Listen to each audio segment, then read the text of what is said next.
My name is Lillian Carter. I am 78 years old, a retired schoolteacher who once spent her life pouring every ounce of love and energy into her family. For decades, my house was not just walls and bricks, it was a home filled with laughter, prayers, and stories. Or so I thought. Because the night I returned from the hospital after a long, exhausting surgery, my heart broke in a way I never imagined possible. I opened the door to what had always been my bedroom, expecting to see my warm quilt folded neatly, the photographs of my late husband John smiling from the dresser, and the rocking chair where I spent hours knitting. Instead, I froze in the doorway, my hands trembling against my cane. My room was gone. The bed had been dragged out. The dresser and chair vanished. In their place stood glossy gym machines, a treadmill humming, an exercise bike, and rows of dumbbells glinting under the ceiling light. The smell of new rubber mats had replaced the lavender sachets I always kept under my pillow. And there, in the middle of it, stood my daughter Hannah, wearing her workout leggings, laughing on the phone with her husband. "Mom's room?" "Oh, don't worry," she said, her voice sharp and dismissive. "She won't remember anyway. She's old. Half the time she forgets what day it is." The words sliced through me like a knife. I gripped the doorframe to steady myself, my lips parting, but no words would come. My daughter, my own flesh and blood, believed I was nothing more than a fading shadow. Too weak to notice, she had erased me from my own home. But she was wrong. I remembered everything. Every cruel look, every sigh when I asked for help, every moment she made me feel like a burden. And most of all, I remembered the $30 million estate she thought she had already claimed as her own. Because while she turned my sanctuary into her gym, I held in my hands the very thing she could never control: the inheritance papers, the trust accounts, the deed she didn't even realize were still in my name. I stood there, silent, staring at her, as a storm brewed in my chest. She thought I was powerless. But she had no idea that the woman she had dismissed still had the power to change everything. And that night, I made a decision that would shock her, shake my entire family, and remind everyone who I truly was. But before I tell you what I did, let me take you back to the beginning where the cracks first started to show. You need to know what led to this moment. You need to see how love turned into betrayal, and how betrayal became my strength. Because this is not just the story of a grandmother forgotten. It is the story of how I took back my dignity and everything else they thought was already theirs. And the first sign of betrayal did not begin with the gym. It began much earlier, on the day Hannah looked me in the eye and said something I will never forget. I remember the day it began to unravel like it was yesterday. The smell of coffee lingered in the kitchen, the sound of rain tapping against the window. I was sitting at the table, stirring sugar into my cup, when Hannah walked in with that look on her face, the one that always told me something bitter was coming. "Mom," she said sharply, tossing her car keys onto the counter, "you can't keep living in the past. You need to stop acting like this house is yours forever." I blinked at her, unsure I had heard correctly. "This house has been mine since your father, and I bought it 50 years ago," I answered softly. "It's the only place I've ever called home." Her eyes rolled, like my words were nonsense. "Yeah, but you're old now. You don't need all this space. You should be grateful you even live here. Without me, you wouldn't be able to keep up with it." And honestly, she leaned closer, lowering her voice. "This house is really an investment for the future. For me. For my kids. Not for you." The spoon slipped from my hand and clinked against the mug. I stared at her, speechless, my chest tightening. My own daughter, talking about the house as though I had already passed away. As though I was already gone. In that moment, a memory flashed in my mind. Hannah as a little girl, running barefoot in the yard, tugging on my dress and begging me to braid her hair. I remembered staying up nights to sew her Halloween costumes by hand. I remembered teaching her to bake cookies when she was barely tall enough to see over the counter. And now she stood here, dismissing me like I was an obstacle in her way. My hands trembled, but I forced a smile. "Hannah," I said, "I may be old, but I am not gone yet. Don't forget that." Her laugh was cold, mocking. Don't be dramatic, Mom. You're just slowing down. You forget things all the time. It's only natural. That word, forget, stung like a bee. Because she was wrong. I didn't forget. I remembered too much. I remembered every sacrifice, every dollar I had saved for her college, every time I went without so she could have more. And I remembered something she clearly didn't. The trust account your father left in my care, the stocks I still controlled, the assets she never thought I was smart enough to manage. She thought she was dealing with a weak, forgetful old woman. But I was still Lillian Carter, and my memory was sharper than she wanted to believe. But I stayed silent. I let her think she had won that round. Because I knew the day would come when she'd see just how wrong she was. Still, the days that followed were like walking on eggshells. Hannah began making little changes around the house, subtle at first. The old rocking chair I loved to sit in disappeared.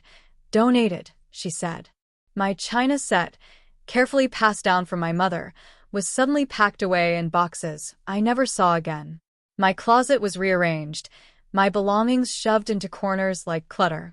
Every day, another piece of my life seemed to vanish. And every day, I grew quieter. I had learned long ago that silence could be its own kind of weapon. Then came the night I collapsed. My chest had tightened suddenly, pain shooting down my arm. Hannah barely looked up from her phone as she called the ambulance, sighing as though I had inconvenienced her evening. At the hospital, lying in that bed, I had too much time to think. About John, about the years we had built this home together, about the promises we made to protect each other and our family. And I wondered, would he be ashamed if he saw how our daughter now treated me? Would he be disappointed in me for allowing it? I whispered to myself that night, "Hold on, Lillian. Just hold on." When I came home weeks later, frail but alive, that's when I found my room transformed into Hannah's gym. The betrayal was no longer quiet.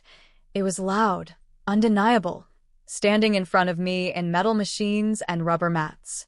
But the truth is, that betrayal lit a fire in me I didn't know still burned. My daughter thought she could erase me, but in that moment, I decided I would remind her exactly who she was dealing with. Because if she thought the $30 million I controlled was already hers, she was in for the rudest awakening of her life.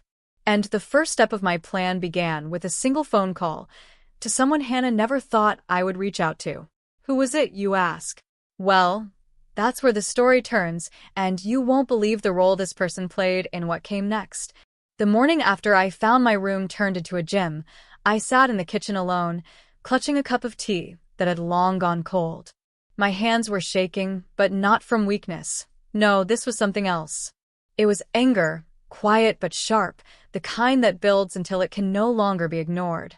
Hannah had already left for her yoga class, which I now knew was just a way of saying she wanted her new gym all to herself. The silence in the house was deafening. My sanctuary was gone. My memories were shoved aside. And yet she thought I was too fragile, too forgetful, too powerless to fight back. She didn't know me. Not really. I reached for the phone. My fingers hovered over the numbers, my heart racing. For a moment, I wondered if I should let it go, if I should just accept what was happening. But then her words echoed in my head. She won't remember anyway. I dialed. The voice on the other end was warm, familiar, and steady. Lillian? It was Richard, my late husband's lawyer, a man who had known me for decades, who had watched John and me build everything we had from the ground up. He was one of the few people who treated me not as an old woman, but as the sharp, capable person I still was. "Richard," I whispered, trying to keep my voice calm, "I need to make some changes." There was a pause. "Changes?" "Yes," I said firmly. "To the trust. To the estate. To everything Hannah thinks is already hers." I heard him inhale slowly, the sound of his pen clicking. "Lillian, are you sure you want to do this?" I closed my eyes and saw my room again, my rocking chair gone, my bed dragged out, replaced with dumbbells and treadmills. I heard Hannah's voice mocking me, telling her husband I wouldn't remember anyway. "Yes," I said. "I am very sure." Richard didn't argue. He knew me too well. "All right," he said softly. We'll need to meet. Quietly. Can you get away? I looked around the kitchen. Hannah had installed cameras in certain areas of the house under the guise of safety. She said it was for my protection, but I knew better. She wanted control. She wanted to monitor me like a prisoner in my own home. But she couldn't watch everything. Not yet. I can, I said, though my pulse was racing. Tell me where and when. That phone call was the beginning. The seed planted in the dark. But the irony of it all? While I was planning quietly, Hannah was planning too. She had no idea I was still in control of the estate. She thought time had already handed her the crown, and she was about to show me just how greedy she had become. That afternoon, she came home with a wide smile plastered across her face. "Mom," she called out, "I've got great news." I looked up from the armchair where I sat knitting, pretending to be small and harmless. "What news, dear?" She tossed a thick folder onto the coffee table. "I'm starting my own business.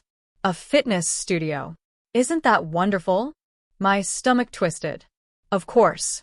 That was why she turned my room into a gym. It wasn't just about convenience. It was about building herself up while tearing me down. "That's the ambitious," I said carefully. She grinned. "Oh, it's more than ambitious. It's going to be a gold mine. And you know what's funny?" She leaned closer, lowering her voice like she was sharing a secret. "I've already put this house down as collateral for the loan." The air left my lungs. For a moment, I thought I had misheard. "You what?" She shrugged casually, as if it were nothing. "Don't worry, Mom. It's not like you even use the house anymore. You're just here. But me, I'm doing something. I'm making it work for the future. For my kids. For everyone. For everyone." She meant for herself. I forced a smile, though inside my chest thundered. She thought she had already taken everything. But what she didn't know was that the house was still tied to the estate, still under the trust one controlled. She couldn't touch it without my consent, and I wasn't about to give it. That night, I sat awake in the dark, staring at the ceiling. My heart was heavy, but my mind was sharper than it had been in years. Hannah thought she had played her hand well, but she didn't realize she had just shown me her weakness. She was desperate, and desperation makes people careless. The next morning, I put on my coat and told Hannah I was going for a walk. She barely looked up from her phone. "Don't get lost," she muttered. But I didn't get lost. I went straight to Richard's office. We sat across from each other, papers spread out on his desk, the weight of decades between us. "Lillian," he said gently, "once we sign these, there's no turning back. Are you ready for that?" I straightened my back, my voice steady. "I've been ready since the day she decided my room was worth less than her gym equipment." He nodded slowly, sliding the papers toward me.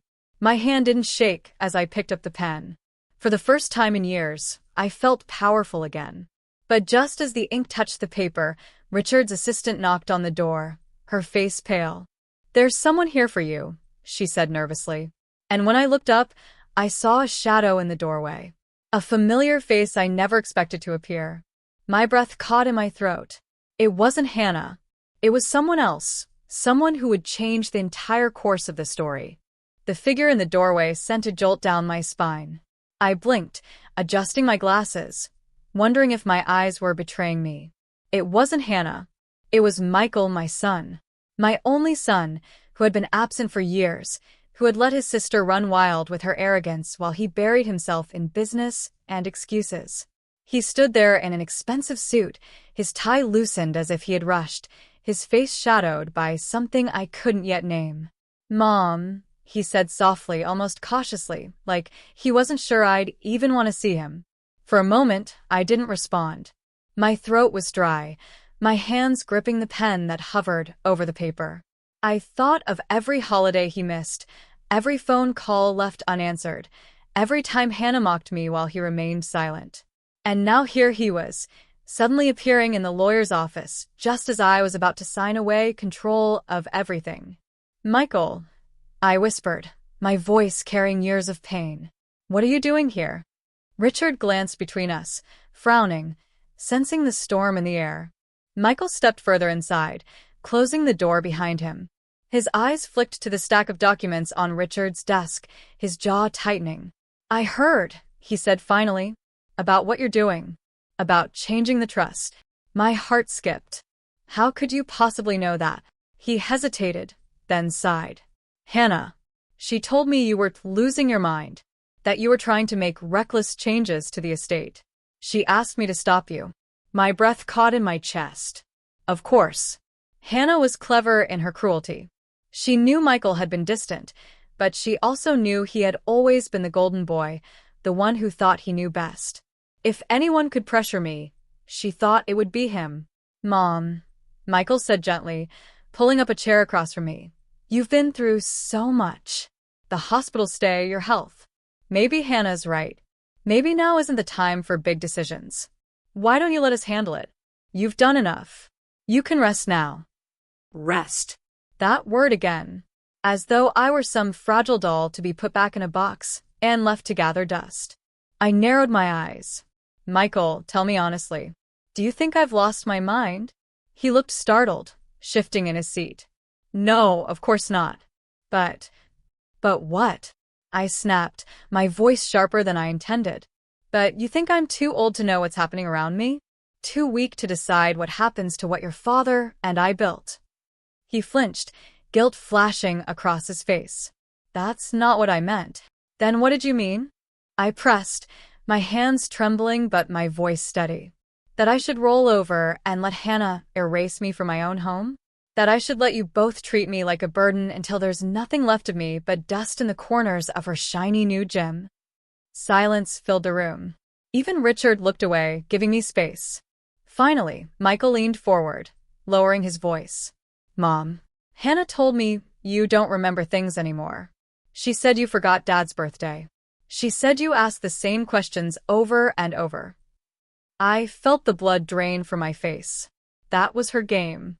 She wasn't just dismissing me, she was painting me as senile, incapable, unfit to control anything. She was rewriting me as someone I was not. Slowly, I reached into my purse and pulled out a worn leather notebook. I slid it across the desk toward Michael. "Read it," I said. He frowned but opened it. Inside were pages and pages of neat handwriting, dates, and events. Notes about the estate, meetings, anniversaries, even the birthdays of his children. Proof that my memory was intact. Proof that I was still me. His hands froze on the pages. His eyes lifted to mine, wide with realization. "You kept all of this?" I held his gaze. "Because I knew one day Hannah would try to convince you I was losing my mind. And I needed you to see the truth for yourself." The room went silent again, but this time the silence was heavy, shifting, filled with something unspoken. Michael closed the notebook and let out a long breath. "Mom," he whispered, shame in his voice, "I'm so sorry." I wanted to believe him. I wanted to reach across the desk and hold his hand like I used to when he was a boy. But part of me hesitated. Because apologies are easy when someone has been caught. Richard cleared his throat gently. "Mrs. Carter, we can proceed with the signing if you wish." Michael's head snapped toward the lawyer. "Wait, signing what?" I met my son's eyes. "Changes, Michael. Changes that will make sure no one, not you, not Hannah, can ever treat me like I'm invisible again." His face paled. "Mom, please. Don't do this. Let's talk about it as a family." Family. The word burned on my tongue. What family? The one that mocked me? The one that erased me from my own home? The one that thought I was nothing but a stumbling shadow, waiting to die? I shook my head slowly. The time for talking ended when Hannah threw my rocking chair in the trash. The time for action is now. I lifted the pen again, ready to sign. My heart pounded, my hand steady. But before the ink could touch the paper, Michael reached out and grabbed my wrist. "Mom," he whispered urgently, his eyes desperate, "you don't know what Hannah has already done." My breath caught. His voice was shaking, and the look in his eyes told me there was something even darker than I had imagined. "What do you mean?" I whispered back, my voice barely audible. He swallowed hard. "She hasn't just taken your room. She's taken something else. Something you don't know about. My chest tightened, fear creeping through me. What did she take, Michael? He leaned in, lowering his voice, so only I could hear. And when he said the words, the pen slipped from my hand and clattered onto the desk. Michael's words shook the ground beneath me. My hand hovered in the air, trembling, as the pen clattered against Richard's polished desk. She's taken something else, Mom, he repeated, his voice low, his eyes darting nervously toward the office door as though Hannah might burst in at any second. My heart hammered against my ribs. What do you mean? I whispered. What did Hannah take? Michael swallowed hard. His jaw tightened. She's been siphoning money. Quietly. From your accounts. The air went out of my lungs. My throat felt dry, my chest heavy. I stared at him. My lips parted, but no words would come. My accounts? I stammered finally. Yes, he said, his tone urgent. Not the trust itself. She can't touch that. But the smaller accounts, the ones she has access to through the house expenses, the joint utilities, even the pension deposits. She's been moving money, Mom. Thousands at a time. Into accounts under her name. It's already over $500,000. $500,000. My hands curled into fists against my lap. My daughter. The child I had carried in my body, the girl I once read bedtime stories to, was stealing from me in plain sight, while calling me too old to notice. Richard's eyes darkened as he adjusted his glasses. Lillian, if what your son says is true, we'll need to gather immediate documentation. This is not only theft, it's fraud. My voice shook as I whispered. She said I wouldn't remember, but I did. I knew something was missing. I felt it. Michael looked down, shame flickering across his face. I didn't want to believe it, Mom. When she first told me you were confused, I thought maybe she was just exaggerating. But then I saw the transfers. The loans she was trying to open using your name. She's in deep, Mom. And if you don't stop her now, she's going to ruin everything Dad left behind. My chest burned with rage. For months, maybe longer, she had been laying her trap, turning my home into her playground, making me feel small, all while draining the very foundation of my life's work. Richard leaned forward, his voice steady. Lillian, this may be the moment. If you want to protect your estate, we have to act immediately. We can file the papers today. We can freeze any access she has to your funds. But once we do, there's no going back. She'll know you've moved against her. I stared at the stack of documents before me. The pen lay between us, silent but powerful. My pulse throbbed in my ears. Michael's voice broke the silence. Mom, if you do this, Hannah will come after you. She'll use everything she can, your health, your reputation, even me. But if you don't do it, he trailed off, shaking his head. She'll take everything. The room spun for a moment as I fought to breathe. My heart ached with something deeper than anger. It was grief. Grief for the daughter I thought I had, the one who once hugged me tight and whispered, "I love you, Mommy," into my ear. That little girl was gone. In her place stood a woman whose greed consumed everything. I straightened in my chair. My hand steadied as I picked up the pen again.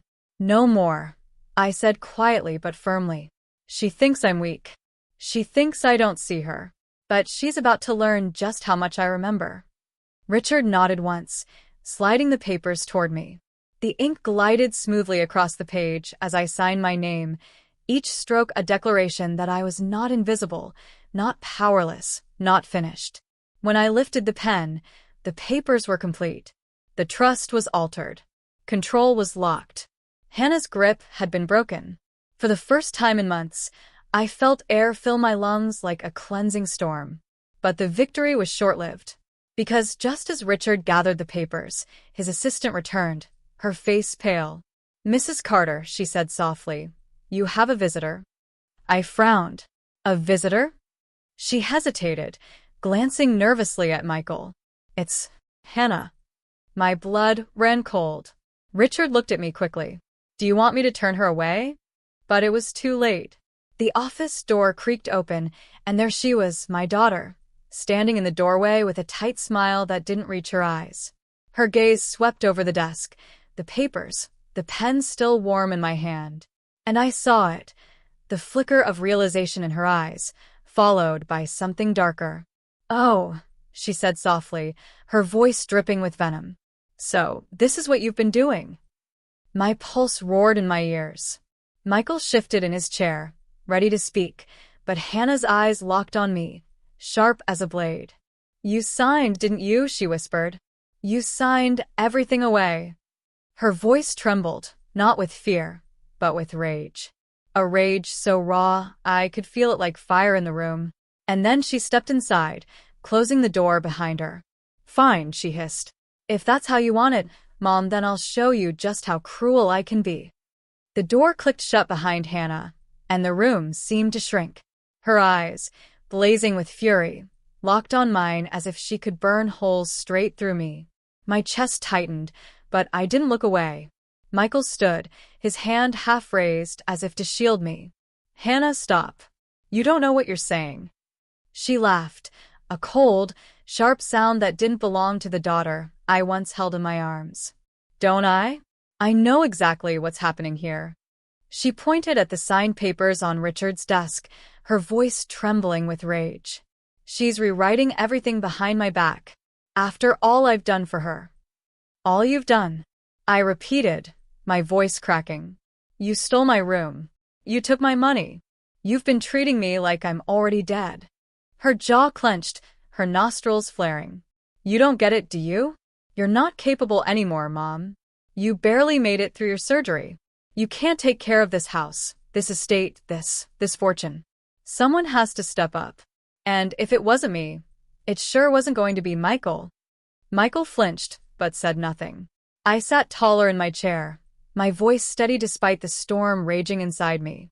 "Stepping up doesn't mean stealing. It doesn't mean erasing me." Hannah's lips curled into a smirk. "Erase you? You've already erased yourself. Look at you, frail, confused, hanging on by a thread. Dad's gone. You should have stepped aside years ago." My hand trembled against the armrest. The cruelty in her voice was sharper than any blade. Richard's voice cut through the tension. "Mrs. Carter has every legal right to make these changes. The trust is in her name. She has not lost capacity."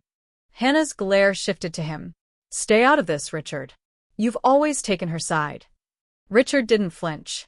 "My duty is to my client. And my client is Lillian." Her chest heaved as she turned back to me. "Do you realize what you've just done?" she hissed. "You've ruined everything. I was building a business, a future. And now you've made me the enemy." Tears burned the back of my eyes, but I refused to let them fall. "No, Hannah." "You made yourself the enemy the moment you decided I was a burden instead of your mother." For a long moment, the room was silent except for the ticking of Richard's desk clock. Then Hannah's expression shifted, her fury cooling into something more dangerous. A smile crept onto her lips, soft but poisonous. "Fine," she said quietly. "If this is how you want it, then don't expect me to protect you anymore. Don't expect me to care when things start falling apart. Because believe me, Mom." She leaned closer, her voice barely a whisper. "You're going to regret this." Michael slammed his fist on the desk. "Enough, Hannah." She spun toward him, her eyes narrowing. "And you're just as bad. You disappeared for years, and now you come running back to play the hero? Pathetic." He opened his mouth to argue, but she didn't give him the chance. She stormed to the door, her heels clicking sharply against the floor. Just before leaving, she turned back one last time, her face twisted in hatred. "You think you've won today, but I'll find another way. And when I do, you'll wish you had let me have it my way." The door slammed behind her, the sound echoing through the office. I exhaled shakily, my hands clutching the arms of the chair so tightly my knuckles ached.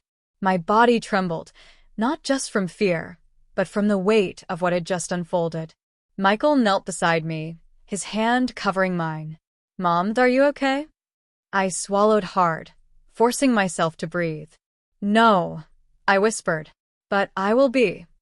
Richard cleared his throat softly.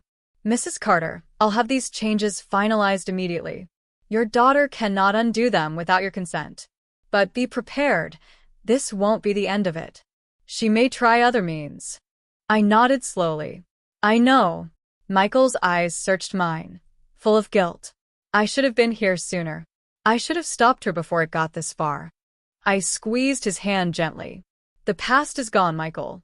What matters now is what we do next. But even as I spoke, my stomach twisted. Hannah's words replayed in my mind. You'll regret this. And somehow I knew she wasn't bluffing. Because later that night, when I returned home, I found something waiting for me on the kitchen counter. An envelope. My name scrawled across it in Hannah's handwriting. My fingers trembled as I picked it up, dread coursing through me. I opened it slowly, my eyes scanning the words inside. And as I read the message she had left for me, my heart nearly stopped. The envelope felt heavier than paper should.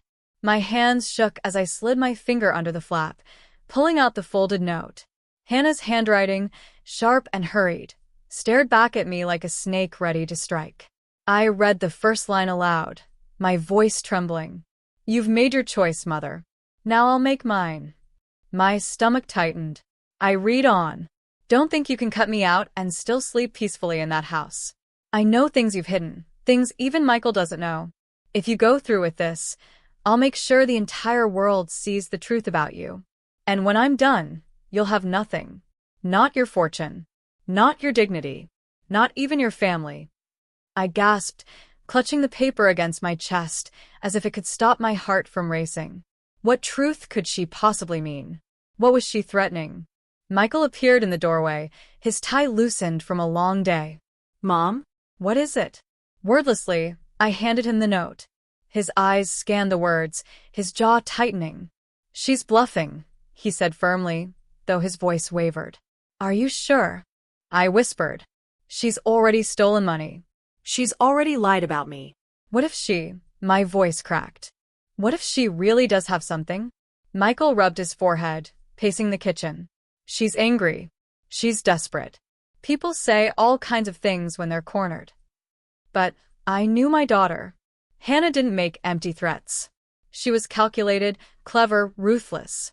If she had written these words, it meant she was already planning her next move. I sat at the kitchen table, staring at the note, memories flooding my mind. Every sacrifice I had made for her, working late nights to put food on the table, patching her shoes when money was tight, selling my jewelry so she could go to college. And now she stood ready to destroy me, to rip apart the very foundation of my life. Michael's voice broke through my thoughts. Mom, listen. Whatever she thinks she knows, whatever she's threatening, it doesn't matter.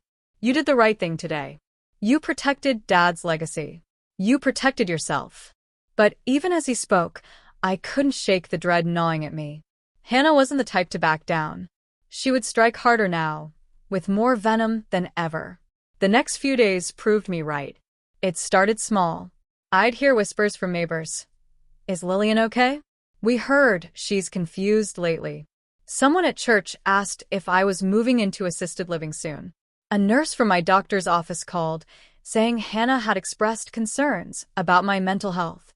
She was spreading lies, carefully, subtly, weaving a story of decline, making me seem weak, unstable, incapable, preparing the world to believe whatever she wanted to say about me.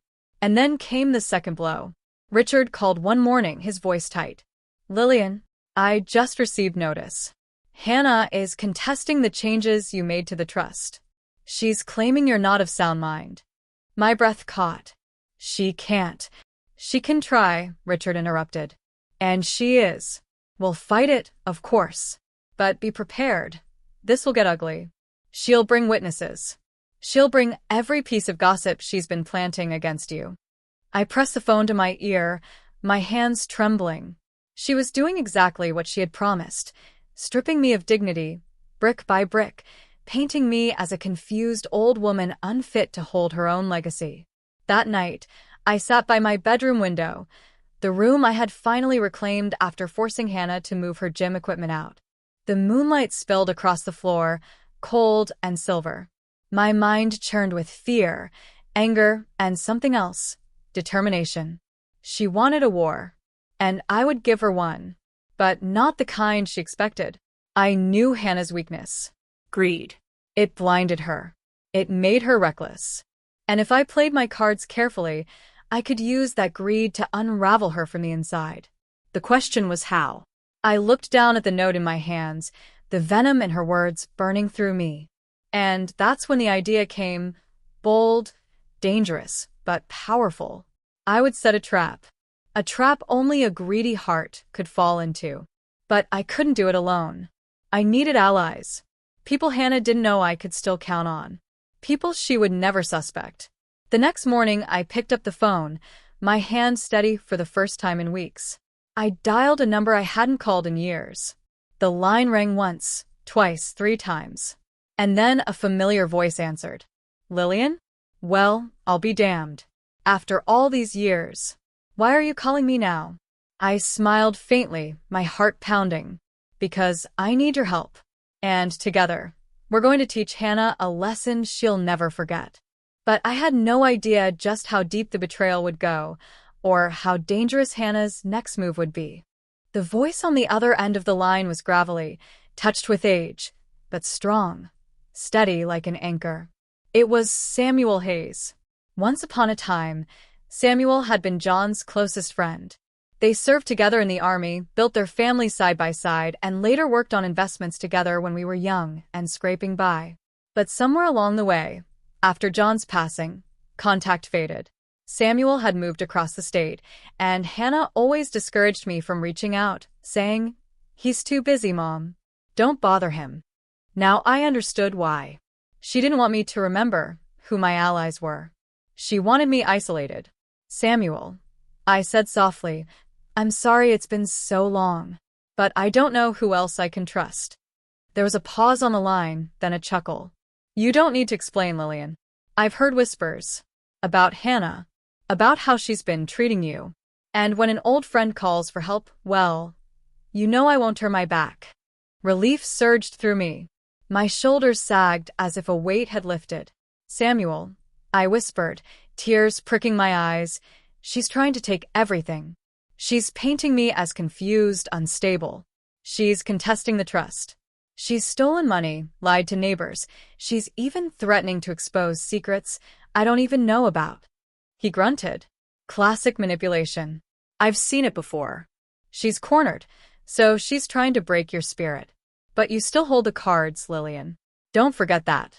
I straightened, embers of courage sparking again. "I want to set a trap. Something that uses her own greed against her." "Good," he said firmly. "Because greedy people always overreach. You just need to bait the hook." That night, I sat with Samuel at his old oak desk, the one scarred with years of writing and planning. Papers lay spread before us, mock investment statements, trust summaries, even false account ledgers Samuel helped me draft. The plan was dangerous, but if Hannah took the bait, it would expose her for exactly who she was. The idea was simple. Create the illusion of a hidden fund, something Hannah would believe she could access if she outmaneuvered me. A phantom account worth millions, one that didn't exist. If she tried to steal it, her greed would be undeniable, and the law would have everything needed to bury her case against me. As we worked, Samuel leaned back, his eyes softening. "John would be proud of you, you know. You're fighting back. You're not letting her strip you of your dignity." My throat tightened, but I nodded. "I hope so." He always believed in justice, in standing tall. But even as the plan took shape, doubt gnawed at me. Hannah was cunning, ruthless. What if she saw through it? What if she twisted the trap back on me? The next week brought answers I wasn't ready for. One evening, Michael rushed into the house, his face pale. "Mom," he said breathlessly, "Hannah's not backing down. She's doubling down." My chest tightened. "What now?" "She's spreading rumors that you've been hiding money overseas. That Dad left some secret account, and you've been covering it up all these years. She's saying you can't be trusted, that you've been lying to everyone, including me." My knees nearly gave way beneath me. "Overseas accounts?" Lies. "All lies." Michael's eyes darkened. "I know. But she's already talking to lawyers. She wants to drag this into court. And if she does, she'll paint you as deceitful. She's trying to poison everything before you can defend yourself. My hand shook against the armrest of the chair. Hannah wasn't bluffing this time. She was constructing an entire narrative, one that could destroy my name before the truth had a chance to breathe. But then Samuel's voice echoed in my memory. Bait the hook. I took a deep breath. Then we'll give her what she wants. A story too tempting to ignore. The very next morning, I placed a call to Hannah. My voice was steady, calm. Hannah, I said, I think it's time we talked. I don't want to fight anymore. There are things I haven't told you about your father's estate. About accounts you don't know exist. There was a pause. Then her voice, sharp with suspicion. Accounts? What accounts? I smiled faintly to myself. She had taken the bait. Meet me tomorrow, I said softly. At Samuel Hayes' office. I'll show you everything. Her breathing quickened on the other end of the line. Fine. But if you're lying to me, Mom, her voice dropped, venom dripping from every word. You'll regret it. I hung up before she could say more, my hands trembling as I set the phone down. Michael stared at me in disbelief. Mom, what are you doing? I met his eyes. I'm giving her exactly what she's been searching for. A treasure that doesn't exist. He shook his head, fear flickering across his face. But what if she catches on? What if she destroys you first? I turned toward the window, the night sky stretching wide and dark. She won't, I whispered.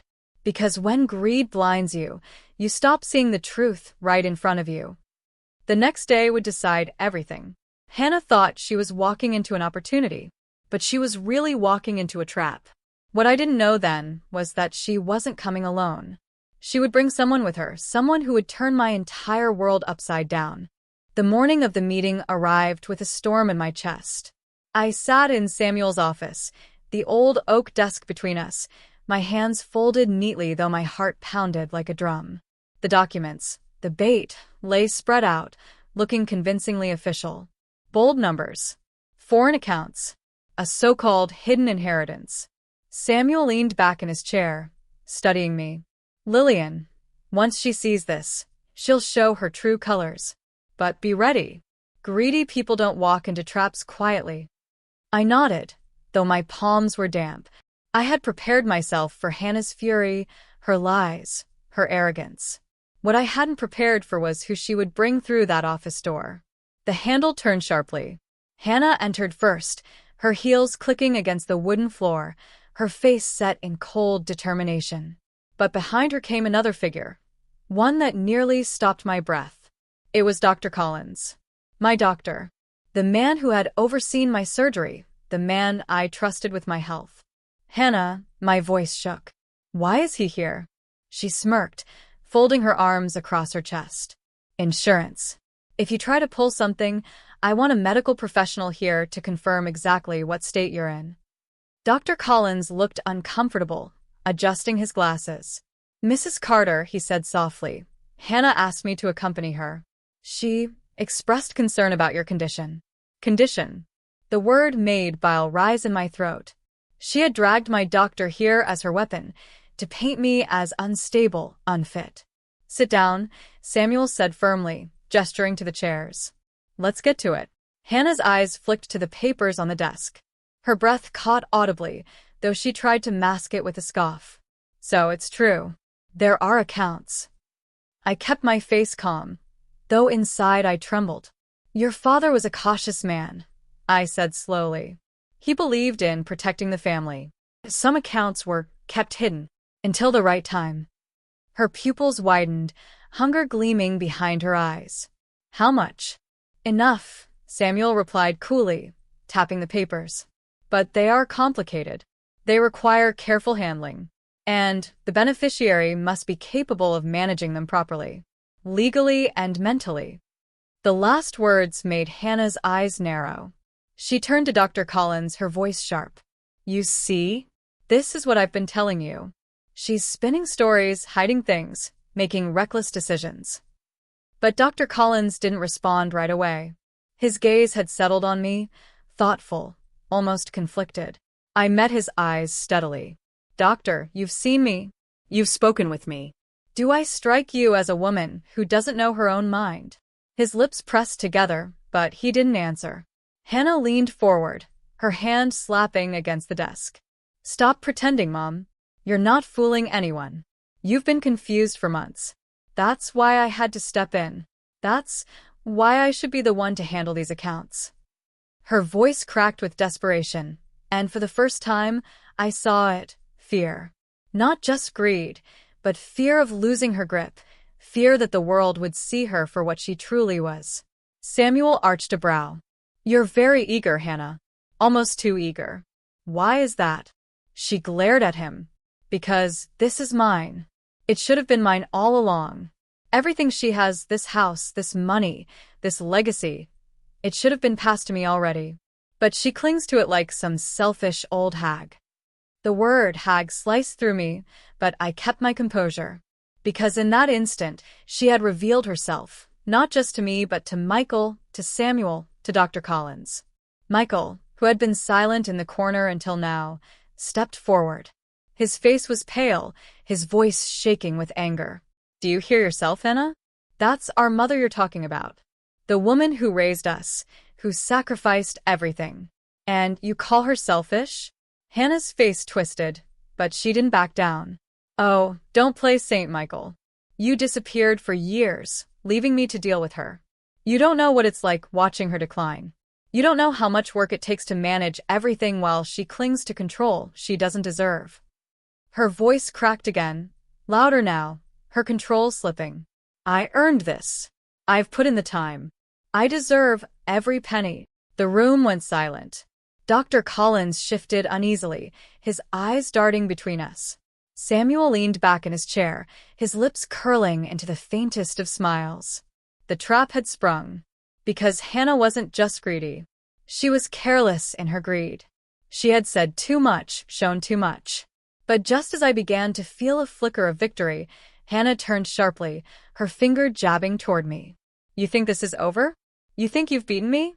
You have no idea what I've already done. Her voice dropped, chilling the room. Those missing funds you keep wondering about? They weren't just for me. I invested them.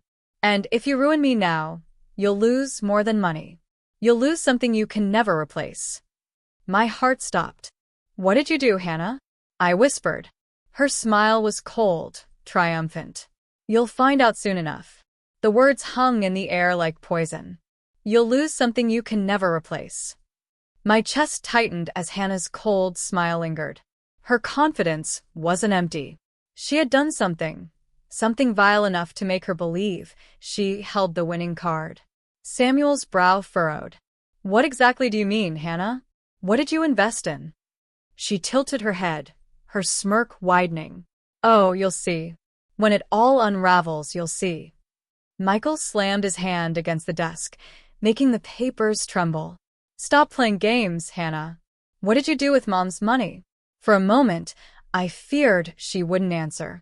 But then she leaned forward, her voice low, dripping with venom. I used it to tie her down, to make sure she couldn't run from me. That money is in my business, in contracts, in debts with people who don't let you walk away. If you destroy me, Mom, you destroy yourself too. My stomach dropped. Contracts. Debts. With who? What kind of people had she entangled my life with? Michael's face paled. You didn't. Yes, she cut in sharply, her eyes gleaming. I borrowed against the house. Against the estate. Against her. And if she pulls the rug from under me now, it all collapses. She'll lose it all. And so will you. The room spun. My home, my sanctuary, was now in the hands of strangers I had never met. All because of her. Samuel leaned forward, his eyes narrowing. Do you realize what you're admitting? You've committed fraud, Hannah. You've endangered your own mother for your greed. Do you understand what that means? Her smirk faltered for just a second, but she quickly straightened. It means she won't dare expose me. Because if she does, she goes down with me. Her words cut like glass. She had built her entire scheme on one belief, that I would be too afraid to fight back. That I would let her win rather than risk losing everything. I looked at Michael. His fists were clenched, his jaw tight. He whispered, Mom, we can fix this. But we have to expose her. We have to fight. I turn my gaze to Hannah, my daughter, the child I once rocked to sleep, the girl I once dressed in hand-sewn clothes. She stood before me now not as family, but as a predator, holding me hostage in my own life. And in that moment, something inside me hardened. I stood slowly, my legs trembling but my voice steady. You think you've cornered me, Hannah. You think I'll stay silent because of fear. But you've forgotten something. She frowned. What? I held up the signed documents from Richard's desk. I still control the estate. The trust. The house. And unlike you, I still have allies. Michael, Samuel, Richard, even Dr. Collins here, who has seen enough to know I am not the confused old woman you've painted me to be. Her eyes darted to Dr. Collins, whose face had gone pale. He shifted in his seat, clearly disturbed by what he had witnessed. I may lose money, I continued, my voice rising, but money can be rebuilt. What I will not lose is my dignity. And if it takes dragging your lies into court, into the newspapers, into every corner of this town, then so be it. Because the world will see the truth, Hannah. They will see you. For the first time, her mask cracked. Fear flickered across her face. No, she whispered. Yes, I said firmly. This ends now. Samuel gathered the papers, his voice like iron. We'll file charges. Fraud. Embezzlement. Elder abuse. You've left a trail, Hannah. And that trail leads straight to your downfall. Michael stepped closer to her, his voice low. You did this to yourself. She shook her head violently, her eyes wild. No, you can't do this to me. I'm your daughter. My heart ached, but I didn't waver. You stopped being my daughter the moment you chose greed over love. I may still love you, Hannah, but I will not protect you from the consequences of what you've done. Her face twisted with rage, and for a moment I thought she might lunge at me. But instead, she spun on her heel and stormed out, slamming the door so hard the walls rattled. The silence that followed was heavy, broken only by the ticking clock. Michael sank into a chair, burying his face in his hands. Mom, I'm so sorry. I placed a trembling hand on his shoulder. Don't be sorry, Michael. Just be better. For yourself. For your children. Don't ever let greed blind you the way it blinded your sister. Dr. Collins cleared his throat, his voice quiet but certain. Mrs. Carter, I will testify. About your clarity. About her behavior. She won't succeed in painting you as unstable. Tears welled in my eyes, but this time they weren't from pain. They were from relief. From strength. The road ahead would be long, courtrooms, lawyers, public battles. But for the first time in years, I felt powerful again. Not because of the money, not because of the trust, but because I had remembered who I was. I was Lillian Carter, a mother, a widow, a survivor. And no one would erase me. As I left Samuel's office that day, the sun breaking through the clouds, I whispered to myself the lesson I had nearly forgotten. Money can build walls, but respect builds homes. And when respect is gone, no fortune in the world can replace it. This was not just my victory. It was my reminder to every person listening. Never let anyone, not even family, convince you that your worth is gone. Because as long as you remember who you are, they can never truly take anything from you. And with that truth, I walked out into the world. Not broken, not forgotten, but stronger than ever. If this story touched you, if it reminded you of the quiet strength within yourself, don't forget to like, comment, and subscribe. Your story matters too, and your voice deserves to be heard.